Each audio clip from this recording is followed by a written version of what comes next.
Esses dias eu conversando com um amigo, disse, Davi, eu comecei a acompanhar teu canal. E cara, eu não achava que a gente estivesse tão próximo do fim do mundo como agora eu penso que estamos. É muita coisa absurda acontecendo no mundo. Como já dizia Padre Inciso. Pessoal aqui, né, família, do Nordeste. Muitos são católicos, então tem isso. Disse, não, o Padre Cícero já falava que ia aparecer essas coisas, que a gente ia ver muita coisa, né? Inclusive tem uma história sombria, né, por trás do Padre Cícero, né? Mas isso é tema para outro vídeo. O que vale, família, é que quem está despertando agora, né, que se depara com esses assuntos, fica realmente chocado. É uma pena que a gente hoje não possa mais fazer aqueles vídeos. Por exemplo, tem muita gente que pergunta, Davi, detalhe quem são as 13 famílias. Não dá mais para fazer isso, família. Entra como calúnia e difamação.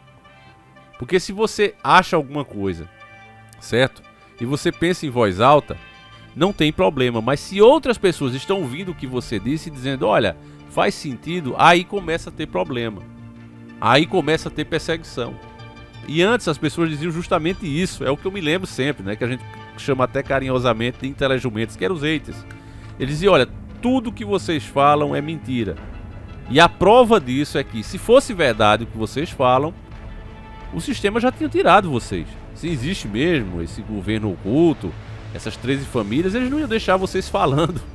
E aí eu pergunto a vocês, o que é que aconteceu com Alex Jones? O que é que aconteceu com tantas e tantas páginas, canais, blogs e etc. Aí eu pergunto, cadê esse povo, né, que fazia esse questionamento? Porque tá aí, meus irmãos. E quando você vê uma notícia dessa aqui, enviada pelo nosso querido irmão Lucas França, mais uma dica do nosso irmão Lucas França, que hoje tá que tá. Obrigado, meu irmão.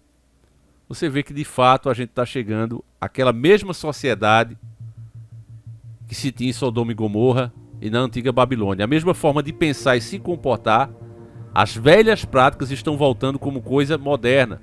Renato Russo disse em uma das suas músicas que eu vejo um museu de grandes novidades. É exatamente isso. Quem já leu a Bíblia, ou pelo menos procurou saber um pouco mais sobre essas civilizações pagãs, já sabe o tipo de prática, como é que eles viam, por exemplo, a intimidade do ser humano. Não tinha limites, literalmente. Quem trouxe esses limites, essas regras, foi o próprio Deus, através dos seus profetas e principalmente através do seu próprio Filho. O que aconteceu com Sodoma e Gomorra, com a Babilônia, para ficarem de exemplos a toda a humanidade que Deus não queria certos comportamentos para nós humanos. E que muitos desses comportamentos fazem mal até mesmo para o nosso corpo. Mas hoje você tem profissionais sendo silenciados, especialistas, psiquiatras, impedidos de oferecer certos tratamentos. E dessa forma a agenda oculta continua avançando, não só no Brasil, mas no mundo inteiro. E é isso que essa matéria mostra, ela está na revista Oeste. Está aqui o título para você ver, né? Tudo que a gente fala aqui sempre é baseado em alguma notícia, em algum fato, justamente para que o nosso raciocínio não seja taxado de teoria da conspiração, porque é dessa forma que eles conseguem descredibilizar o trabalho de muitos. E eu repito, tenho muita saudade dos bons canais que tinham aqui, das páginas que eu entrava, sumiram todos. E o raciocínio do pessoal era muito bom, era muito certo. Hoje está se comprovando, inclusive, mas acabou que, por não ter, né, um lastro, olha, isso aqui é baseado nisso que aconteceu. Alguns até tinham, outros não, mas boa parte acabou sumindo de uma forma ou de outra. A gente sabe que isso também vai acontecer conosco, mas enfim, até agora Deus vem nos defendendo e nos protegendo, e a gente se apega a ele e vai seguindo em frente, né, família? Então tá aqui, ó. Colômbia propõe descriminalizar o incesto. Governo falou em estabelecer limites à perseguição do Estado a comportamentos que realmente não prejudiquem a sociedade. Então você imagina, ele está dizendo aqui que é uma perseguição do Estado. Então você vai ver uma filha dizer que está casada com um pai, o sobrinho com a tia, e se você falar alguma coisa vai ser classificado como perseguição do Estado. Como eu disse para vocês, meus irmãos, essa agenda só avança. Elas são pautas de grandes grupos e vocês já imaginam. E esses grandes grupos têm muita força porque são patrocinados por grandes empresas, até como a Coca-Cola. Em matérias mais antigas, quando a gente podia dar nome aos bois, nós mostramos um certo acionista, um certo sócio de uma grande empresa, e ele pegou todo o patrimônio dele, já em fim de carreira, já perto de ir dessa para uma pior no caso dele, né? Porque Cristão verdadeiro vai dessa para uma melhor, mas esses caras vão dessa para uma pior. E aí ele pegou tudo que ele tinha e passou para uma dessas causas. O Titio Bill já fez muito disso, já doou boa parte também do que ele apurou, né, os trilhões que ele tem. Já deu para certas instituições, até tem o nome dele, uma delas. Enfim, eu não vou entrar em detalhes, como eu disse para vocês, dar nome aos bois é complicado. Mas aqui, ó, dá uma olhada na cara desse homem. Ele é o presidente recém-possado da Colômbia, Gustavo Petro, né? E aí o ministro desse homem, que é de extrema esquerda, é o ministro da Justiça da Colômbia, Neto Osuna. Ele apresentou ao parlamento um projeto de lei para descriminalizar o incesto entre maiores de idade. Começa assim. O que estamos propondo eliminar é que duas pessoas, ambas adultas, que consentem livremente em fazer intimidade juntas, sejam enviadas para a prisão, disse Osuna, em entrevista à Blue Radio, no começo deste mês. Atualmente, a legislação colombiana pune parentes em primeiro grau de consanguinidade que tenham relações íntimas, com penas de até 6 anos de reclusão. É preciso estabelecer no direito penal típico de uma sociedade liberal alguns limites à perseguição do Estado, a comportamentos que realmente não prejudiquem a sociedade. Veja, as sociedades, em geral, a maior parte delas, ela foi fundada com bases cristãs. E criar leis que permitem uma coisa dessa, um absurdo desse, ao mesmo tempo você promove e incentiva que outros que estavam pensando em fazer, façam. Porque as críticas, é a própria lei. Se você perguntar aqui quantos foram presos por causa dessa lei, ele não tem o dado para passar. Ele não quer passar o dado. É a mesma coisa agora que estão falando. Você sabe que teve um doente, né, agora, que tirou a vida em um bar, né, de várias pessoas porque perdeu no sinuca. Aí estão usando esse caso como vitrine para banir de vez os cacos, né? As pessoas que têm autorização ali, ter sua arma pela prática esportiva. Então estão usando esse caso, como eles não têm dados para apresentar, por exemplo, para dizer, olha, aumentou tantos por cento os crimes com arma de fogo, por exemplo. Eles não têm esses dados para apresentar de aumento. Muito pelo contrário, cada cidadão de bem que tem o direito à defesa, ele se torna mais um agente de segurança na rua. Vai ter sempre um desequilibrado no meio? Vai. Mas é que quando você coloca na balança, o Estado ele tem que trabalhar com dados. Quando você coloca na balança, você vê que o que acontece é a diminuição. E mesmo esses esquentadinhos, se ele souber que todos os outros também têm, ele já não vai ser tão esquentado ainda. Por isso é que tem que facilitar o acesso. Porque se você deixa restrito, aí o cara sabe que só ele tem, ele fica mais valente. A ideia é que cada pessoa de bem, que não tem históricos de crime, né, que passe pelos testes, todas as exigências da lei, possa se defender. E fazendo isso, a criminalidade baixa. É o que os dados mostram. Então, como não tem, usa-se aquele caso. É a mesma coisa aqui. Eles não têm os dados para dizer, olha, tantos milhões de pessoas estão sendo presas porque estão se amando. Eles não têm, né? Eles não têm esses dados. Mas eles querem usar isso, até porque a idade, esse trecho aqui é importante você saber, né? Porque muita gente pode estar dizendo, ah, mas se os dois são maiores de idade, lembre que estamos falando de Colômbia, tá certo? Então preste atenção. Na Colômbia, a idade para o consentimento íntimo, certo? Que é considerado uma opinião adulta, é de 14 anos.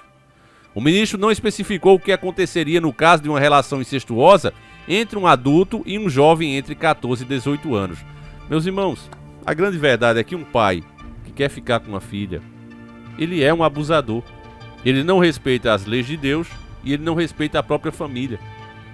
Porque as pessoas temente a Deus só de ouvir falar nisso, principalmente quem é pai, que tem filhas, que tem aquele carinho, aquele amor de pai, sente um embrulho no estômago.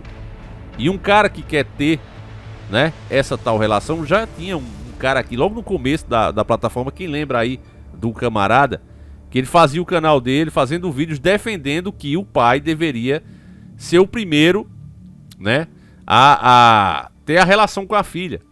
O cara falando isso, esse absurdo. É óbvio que o YouTube baniu o cara, baniu o canal dele e ele foi responder na justiça por esse absurdo, né? Mas veja que devagarzinho vai chegando lá, ó, porque a idade mínima lá é 14 anos. Lembre de você, meu irmão, com 14 anos. Eu com 14 anos, meu irmão, tava assistindo Cavaleiro do Zodíaco. E você, meu irmão, como era a sua mente comparada a de hoje? Quer dizer, é colocar um alvo nos adolescentes principalmente aqueles que sofrem algum tipo de abuso, é colocar um alvo nas costas dele, é legalizar isso. Não tem pra onde correr. Não precisa nem você fazer uma pesquisa muito longa, meu irmão. É só parar pra pensar como quem pensa numa coisa dessa é. Sem máscara, de verdade. Então o ministro da Justiça da Colômbia argumentou haver diferenças entre o incesto e outros direitos íntimos. Não é violência, nem atos abusivos, nem atos com menores, disse ele. Se um incesto for com uma criança, aí sim é violação aqui, né? A proposta polêmica do governo de extrema esquerda chocou a sociedade, sobretudo os conservadores. O governo propõe eliminar o incesto como crime. Reagiu no Twitter Ernesto Macias, ex-presidente do Senado pelo partido da direita, Centro Democrático. Uma mensagem nefasta para as famílias e um estímulo macabro para esse pessoal, né, que já comete absurdos. A palavra aqui que tá são outras, né? Em várias ocasiões aqui vocês sabem que eu tenho que mudar. Mas é isso, família. Então, lembrando do meu amigo aqui, né, que começou a ver os vídeos e despertou. A pessoa que realmente começa a... E eu digo a mesma coisa para todos que chegaram agora, sejam bem-vindos. Mas a pessoa que chegou agora, ela acha que de fato é o fim do mundo. Que o cara vê tanta coisa absurda sendo proposta, indo pra lei. Porque, família, eu até conversava isso, eu não sei se eu já expliquei isso pra vocês. Muita gente já me questionou dizendo assim: Davi, você acha que existia mesmo uma cidade santa? Né? Como é falado ali na época de Davi e tal, uma cidade santa. Como é que uma cidade pode ser santa? Aí, meu irmão, eu já disse isso aqui. O problema não é a cidade não ter pecados. O ser humano ele já nasce do pecado. A questão é a consciência desse pecado. Sabe, é o cara que falha, que ele erra, mas no outro dia ele fica indignado pelo que ele mesmo fez, ele se sente mal pelo que ele fez. Então a cidade de Davi era cheio disso. A mulher que entrava na vida, né, que tinha que vender o corpo para sobreviver, porque não tinha emprego para ela, não tinha outra coisa para ela fazer, ela era forçada a isso. Os empregos, as profissões eram tudo feitas por homens. Então ela não tinha outra maneira de sobreviver a não ser vender o corpo. Então ela vendia o corpo, mas ela tinha a maior vergonha de fazer isso. Ela sabia que aquilo ali não era certo. Então, quando ela chegava numa venda no supermercado, que tinha uma mulher casada dentro, ela não entrava. E se tivesse no meio das compras, ela saía e depois terminava essas compras. Porque ela mesma não se sentia digna de estar no mesmo ambiente. Então é isso, família. A vergonha na cara. Sabe? Reconhecer que o errado é errado e que o certo é certo. Hoje, cada vez mais as séries, e eu vejo os caras analisando também, os especialistas em séries, dizendo isso. Ah, eu adorei essa série porque ela mostra que não existe o bem absoluto nem o mal absoluto. Isso é um absurdo. O bem é sempre bem, o mal é sempre mal. Você pega um indivíduo que comete o mal e você tenta fazer o bem com ele, mais cedo ou mais tarde ele volta a fazer o mal. Se ele não reconhece, se ele não se arrepende dos atos, ele vai fazer. A única coisa que torna a pessoa nova criatura é de fato o arrependimento. E o arrependimento vem de nunca mais fazer aquilo ali. Se a pessoa diz que se arrependeu e faz de novo, ela não se arrependeu. A questão é essa. Então fazem essa confusão toda para criar um sistema de libertinagem, que é a lei que Aleister Crowley, que dizia ser o papa do próprio Ra-Satã, e ele dizia que fazeres o que tu queres, pois há de estar na lei. Ou seja, quem vai fazer a lei é você. O que Deus quer para a humanidade, aquele que nos construiu, nos fez, nos deu a vida, não interessa nessa questão. E eu pergunto a você, você concorda com isso, meu irmão? Aí também está a explicação para quem fala: nossa, Davi, as cidades hoje têm muito mais pecados do que Sodoma e Gomorra, do que a Babilônia. Por que que Deus foi tão severo com eles? Deus foi tão severo para servir de exemplo para nós. Deus é Deus da vida, e da vida eterna. Com certeza aquele povo teve a punição, e os pecados deles, como eles se viram de exemplo para o mundo, com certeza devem ter sido amenizados. E eu digo devem, né? Porque eu não sou Deus para ter certeza. Agora, não faz sentido Deus fazer mais isso quando ele já fez os exemplos. Agora cada um responderá pelos seus próprios atos. E quando a gente, família, vê essas coisas acontecendo e nem sequer tem coragem de falar e dizer: olha, tá errado, eu não concordo com isso, aí a gente acaba sendo conivente. Infelizmente, esquerda e direita trabalham para o sistema, mas é a esquerda que adianta os planos da elite muito mais do que a direita. Esquerda e direita são braços do mesmo sistema, uma trabalha endividando, a outra vendendo para pagar essa dívida, mas o fato é que a esquerda ataca muito mais, porque ela, além de falir as nações, ela ainda também traz uma falência moral, que é isso que acontece com os governos de esquerda. Uma verdadeira falência moral, além da econômica. Enfim, vou encerrando esse vídeo por aqui. Espero que você deixe o seu comentário, o seu ponto de vista, o que é que você sente, né? Principalmente você que é pai, você que é mãe, né? Saber que um país quer legalizar dessa maneira, né? Ainda um país que tem como maior idade 14 anos para ter, você sabe. Enfim, fiquem com Deus, meus irmãos, um abraço e que Deus proteja as nações e a sua família. Fiquem com Deus e um abraço e fui!